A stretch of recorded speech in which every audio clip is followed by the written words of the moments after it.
Sadhguru Jagi Vasudev is a realized master, mystic, and yogi. He has shown the way for people to attain to their natural joy and to live life with experience from one's own inner nature. His presence is filled with grace and compassion. Sadhguru's scientific approach towards spirituality and work towards the upliftment of humanity have received accolades worldwide. The words that come from him in intensity and utmost clarity, from his deep understanding and wisdom, can change the very core of the being. Belonging to no particular tradition, Sadhguru incorporates what is most valid for the modern person from the spiritual sciences. His work, an outpouring of his blissfulness, finds expression in the form of a ceaseless offering to help all beings. Available to all who are willing, Sadhguru's life is an invitation to the divine through individual transformation. Welcome to the silent revolution of self-realization.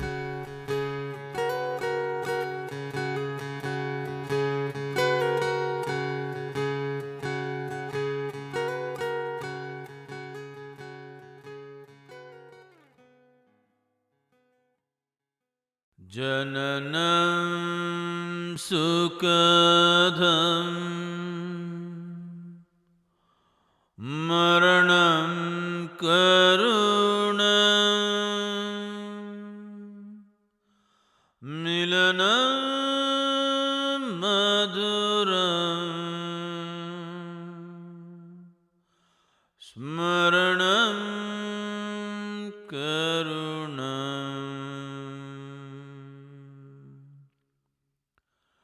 Jananam sukadham maranam karunam milanam maduram smaranam karunam. Balavashyadiha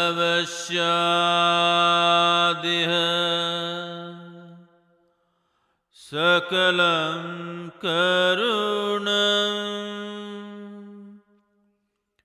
samayadhipate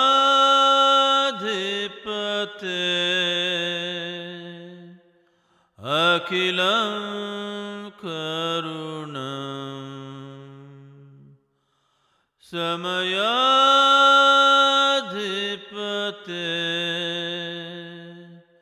akilam karunam.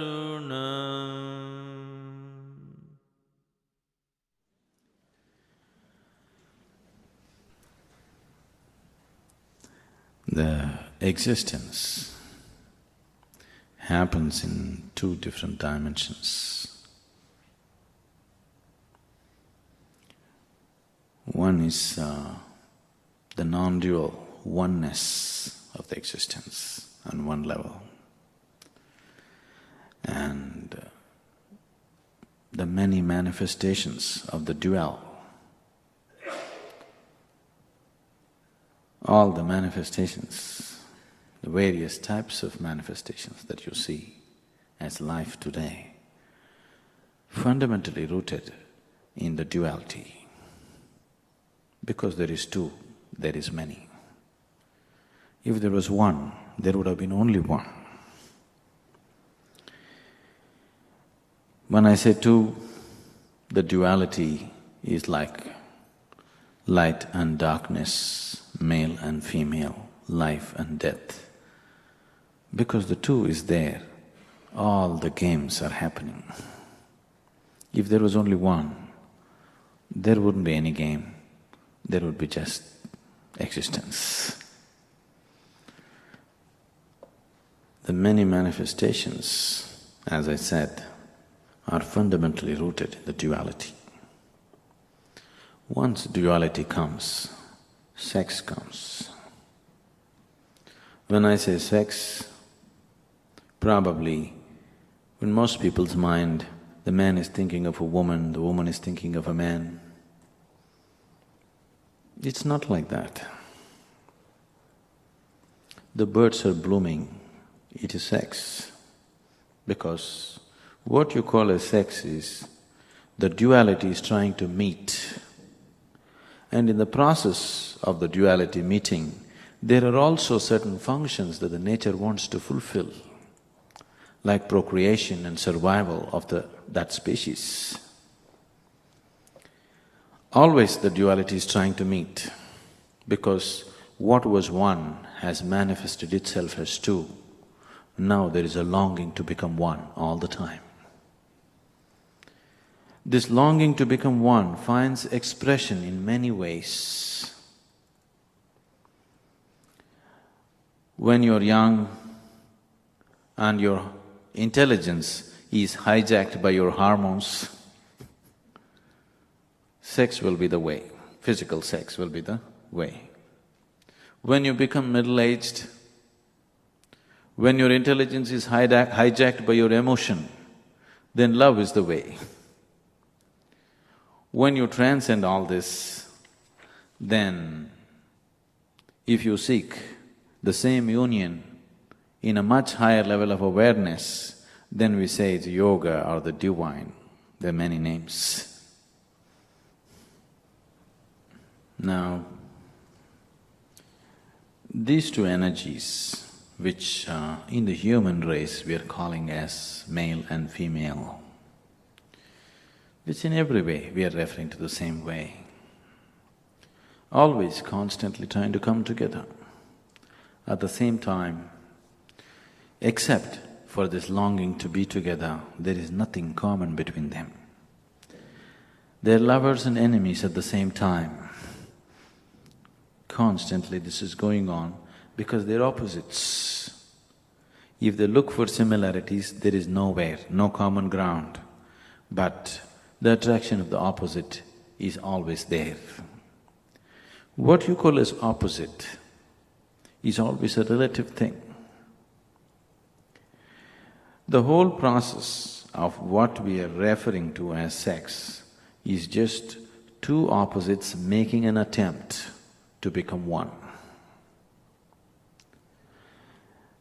The intention of sex is good, but the method is hopeless. Never are you going to really become one. The intention is fine, that you want to become one, but the method is quite hopeless, isn't it? Pleasure is involved, so it draws people, but oneness never really came. So we are trying to meet in other areas of emotion and intellect, trying to find some common ground. We like the same things, we like the same kind of ice cream, we like the same color. Like this, people are trying to find a common ground, but actually there is no common ground. Unless you understand that there is no common ground, it is just that you learn to enjoy the opposite. It just becomes a hopeless thing. To make a simple physical act beautiful, we have invented all kinds of decorations around it.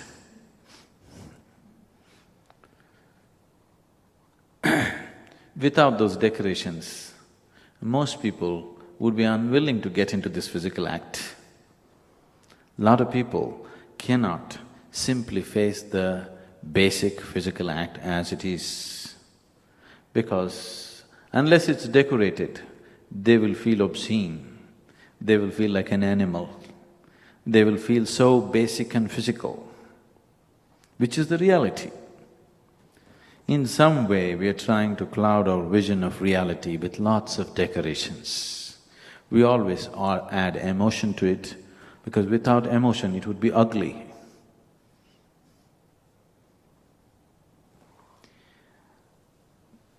Today in the modern world,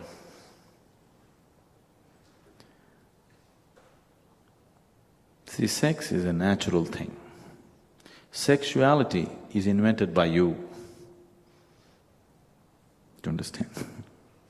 Sex is a natural thing, it's physical, it's there in the body.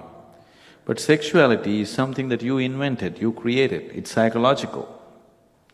There is no such thing. It is something created by you. Today, this is sweeping the world. It is no more healthy. In so many ways it's become sick. Because if sex is in the body, it's fine, it's beautiful. The moment it enters your mind, it becomes a perversion. It has no business with your mind, it has something to do with your body. If it's in the body, it will just fall into its natural place where it belongs. It is a small aspect of you. But today, it has become a huge aspect. It has just become life itself. If you look at the modern societies now, I would say probably 90% of human energy is being spent either pursuing sex or avoiding sex, whichever way. Yes or no? Whichever way, that has become a huge aspect. It is just a small thing. If you look at a man and a woman, physiologically it is just a small difference. Like somebody said, either the pocket is in or the pocket is out. With one the equipment is inbuilt, with another the equipment is hanging out. You made such a big issue out of it, you know.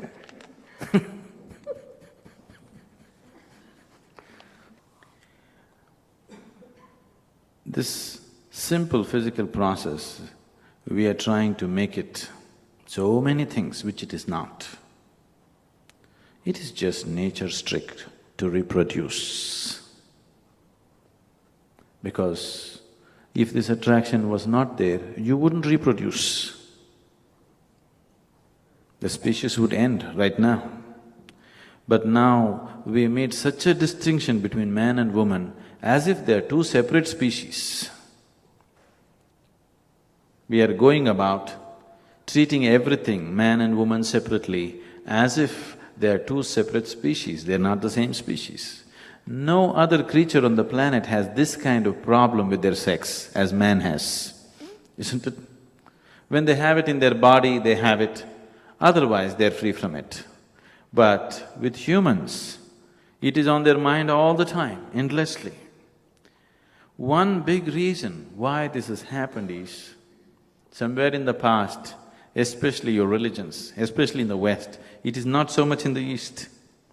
Especially in the West, your religions went about denying a simple physical process to such an extent that they even have to make it so ugly that they could not accept the simple biology of a human being. See, religion means liberation, isn't it? Yes? Religion means freedom. How can there be liberation, how can there be freedom when you cannot even accept the biology of a human being? They could not even accept the simple biology of a human being. So we went on saying that instead of looking beyond the limitations of the biological process, we tried to deny the biological process. We went about saying, if somebody is holy, if somebody is really sacred, he cannot be born out of it, he is born without it. Now, once you do not accept the simple biological processes, that is where the bondage began. That is where in so many ways, once you could not accept the simple biological differences between a man and a woman, and what happens? That is where the whole exploitation of the woman started. If we had no problem with our biology, then we would not make a distinction between who is who. Everybody would be known for what they're worth, isn't it? Now, whether somebody was born to a virgin or a prostitute, what's your problem? What the man is worth is all that it matters, isn't it? So whether somebody is a man or woman, what's your problem? What that person is worth, that's all that should matter to you. Only because you could not accept the simple biological processes, that's where the distinction, that's where all the exploitation started. And unfortunately, these few religions always denied simple biology of life. You don't have to make the biology sacred, nor do you have to make it filthy. It is simply there, it's life. It is through that you exist. It is neither filthy nor is it sacred, it's just life. If you know how to live it, without decorating it or without making it ugly, it has a beauty of its own. Now, the biological process which you're referring to as sex is simply, fundamentally, it's reproductive. But if there was no sexual difference, if there was no sexual attraction between man and woman, I want you to know this, by now man would have killed all the women on the planet. Not one would have existed, they would be extinct by now. Only because there is a deep need, he's kept her alive. The physical strength of the man gives him the power to physically destroy the woman. If he had no need, he would have destroyed her long ago. Yes or no? Definitely it would have happened. Only because there is a deep need within him. Even though, see, anything that is physically weaker than him, he's gone about destroying, isn't it? Yes or no? Anything that is physically weaker than him, he's gone about destroying. The same would have happened to the woman, only because there is a need, the survival has happened. Now, this need between the sexes, this need between the two biological entities of the same species is fine as a survival process. But if you're seeking anything beyond survival, it'll never be enough. Even people who are into this process, or even though this process is active in people in different levels, without the decorations of emotion, they were not willing to go through it. If you discover in a certain relationship, a sex-based relationship, now unfortunately in the Western countries, it has happened this way. If you utter the word relationship, they'd simply think it has to be sex-based. Yes? Nothing else is a relationship. Only man, woman or whatever. Some sex-based relationship is the only relationship. This is unfortunate. This has happened because your identification with the body has become so strong. As you get more and more identified with the body, sex or sexuality becomes more and more important. As you become less and less identified with the body, you will see the sex recedes. You see in your own societies, somebody becomes very intellectually active, he becomes identified with his intellectual process, do you see the need for sex recedes in that man? Somebody who is physically identified with his body, in him the needs are very heavy. It's always so. Where you're identified, it is through that everything functions in you. So, in any relationship, sex-based relationship, if you discover one day that actually in the other person there is no emotion, it is simply physical, suddenly you feel that you're being used. Yes, is it so? After all, it is sex, it is physical. That's all it can be. But without the decorations of emotion, you will feel that it's not good enough, it's an abuse. In sex-based relationships, what is usually passing off as love is just a mutual benefit scheme. You give me this, I'll give you that. If you don't give me that, I won't give you this. It's like this. One day, Shankaran Pillai went to the park. Shankaran Pillai means, it's a common name in India. Went to the park. There on one of the stone benches, a pretty woman was sitting. He also went and settled down on the same bench. After a few minutes, he moved closer. She moved little away. Again he moved closer. She moved little away. Again he moved closer. She moved little away. Now she's at the end of the bench.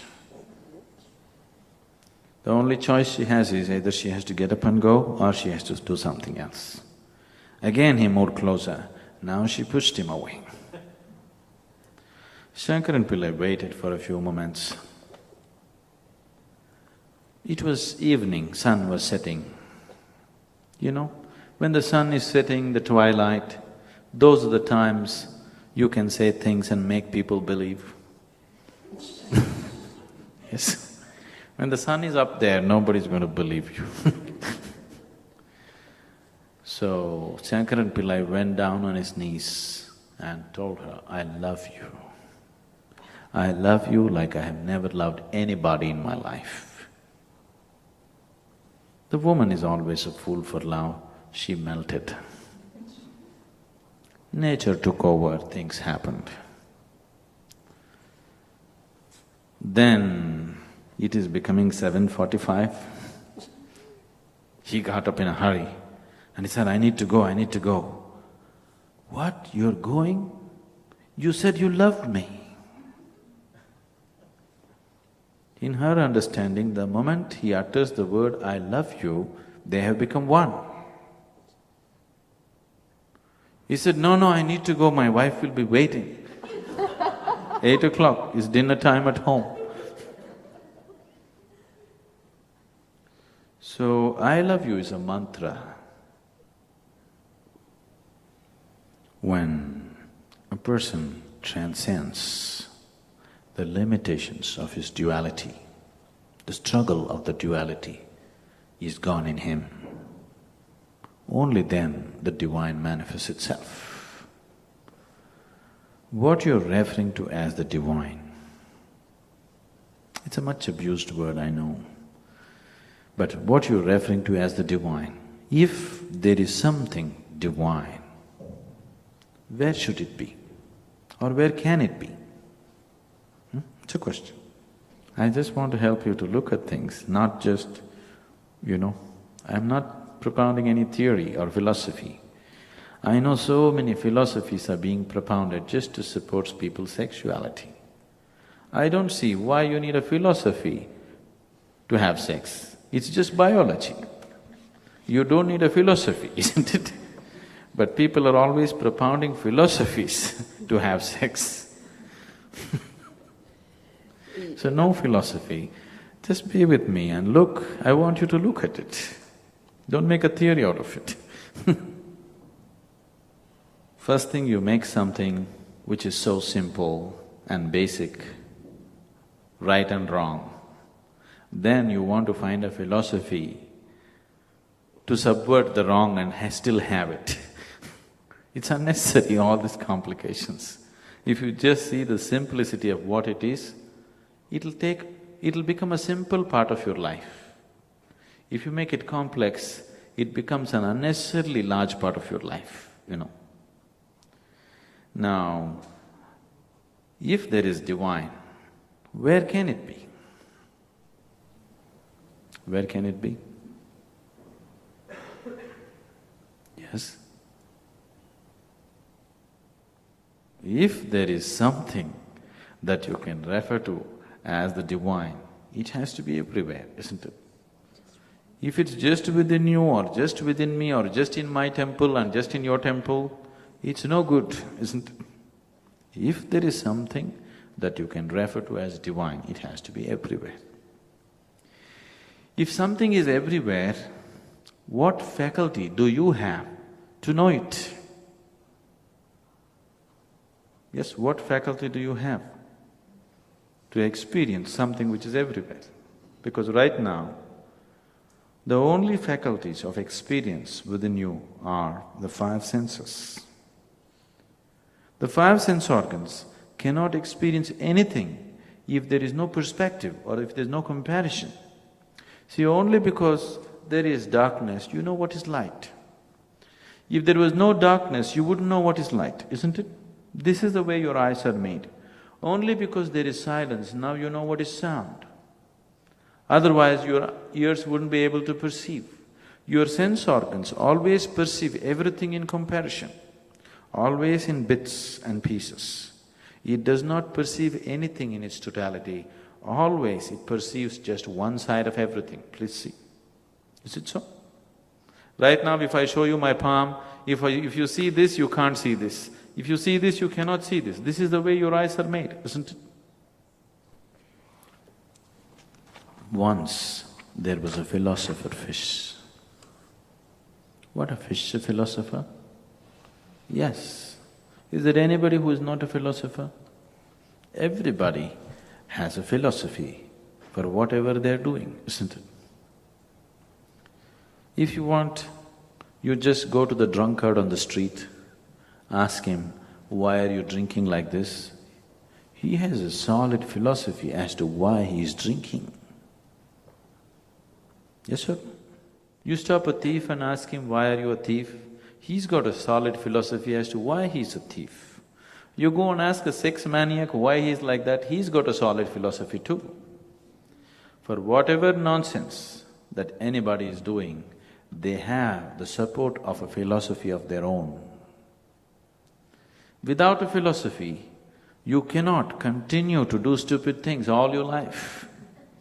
Your intelligence will not allow you to do it. If you have a philosophy, you can go on doing the same thing every day, not thinking about anything. Especially if you get God's stamp on your philosophy, you don't have to turn back and look, you can just go on doing the same stupid things endlessly. Yes? Yes or no? The moment you get God's stamp on your philosophy, you are through. You don't have to use your intelligence anymore. You don't have to wonder what nonsense are you doing with your life. You are just clear. Do you see the clarity on such people's faces? This is so with anybody. It doesn't matter which religion, which nonsense you belong to. The moment you get God's stamp on what you believe in, that's it. You don't have to apply your intelligence and see what are you doing with life. You can just go on. So even a fish, a philosopher. One day this philosopher fish is in great misery, sitting in one corner and thinking badly. You know, I see that a lot of people are into lots of thinking here, endless thinking, it's all flying around here, your thoughts. So into deep thinking and misery. Another fish came by and he asked, "Oh philosopher, why are you so miserable? What has happened to you?" He said, "Oh no, I'm in deep trouble." "What's the trouble?" He said, "Wherever I go, people are talking about the ocean.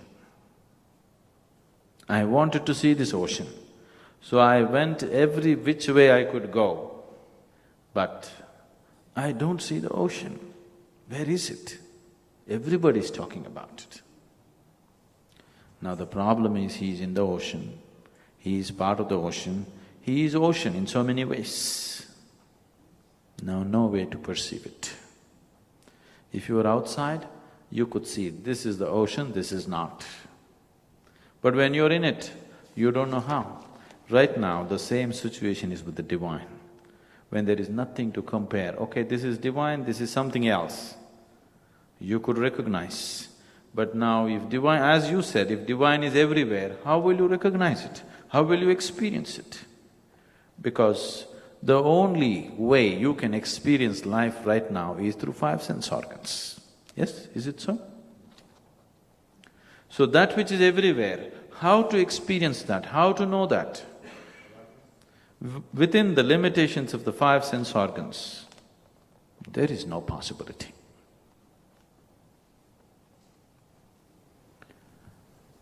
Now, seeking the divine is not something that you have to start as a project now. From the moment of your birth, the seeking is happening, but unconsciously. It is just that the choice that you have is either you can seek it unconsciously or you can seek it consciously. If you seek it unconsciously, we can call it sex. One expression of unconscious seeking of the divine is called sex, one expression of it. If it becomes a conscious expression, if your seeking finds a conscious expression, then we call it a spiritual process. Generally, if it is looked at as a science, then we say it's yoga. I know probably in your mind yoga means twisting your body this way or that way. No, the word yoga means to become one. That's what love means, that's what sex means. Whether you're seeking it physically or emotionally or truly seeking oneness beyond all these limitations. If you're seeking it beyond all the limitations of your body, emotion and thought, then we call it yoga. If you're seeking it with the physical bodies will always remain two, no matter what you do. Yes? All kinds of weird things people are trying to do in the name of sex, because somewhere they want to find some unity, but it won't happen. A few moments of fake unity will come and then people fall apart. It is bound to happen, isn't it? Physical entities can never become one. It doesn't matter how much they try. Unless you transcend the physical, there is no question of oneness. Now, I don't want any oneness, I'm just seeking pleasure. That is also okay, but it is just that you will see it's not enough. I am not saying there's anything wrong with it. It is just that this human being will not be satisfied with it. It wants something more, isn't it so? Yes? Just the physical pleasure is not enough, it wants something more. What is that something more? Something more than what this little person has become. Physical body means a bondage because in this vast existence, this little body is a separate entity. If you're identified only with this little body, then there is a sense of insecurity, there's a sense of feeling lost. I would say at least 60% of the sex in the world is happening out of insecurity and nothing else. Not out of love, not out of anything else, not even for pleasure. It is insecurity. Two bodies coming together feels little secure for at least a few moments.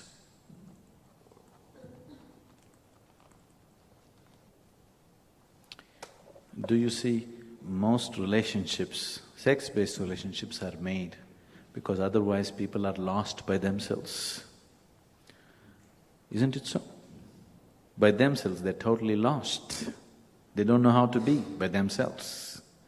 It's not for love, it's not for joy, because there's some sense of security in two bodies coming together. One thing I see is, see, with all the affluence, for example, here on the streets, what I'm seeing is, with all this affluence, with all the comfort that has come to the Western societies compared to other parts of the world, you see so much more insecurity on people's faces than anywhere else in the world. This is the reality. If you have not travelled around, this is actually the reality. Here on the streets of a metropolis like Paris, you see so much more insecurity on people's faces than a beggar on the street in the Eastern countries. It is so.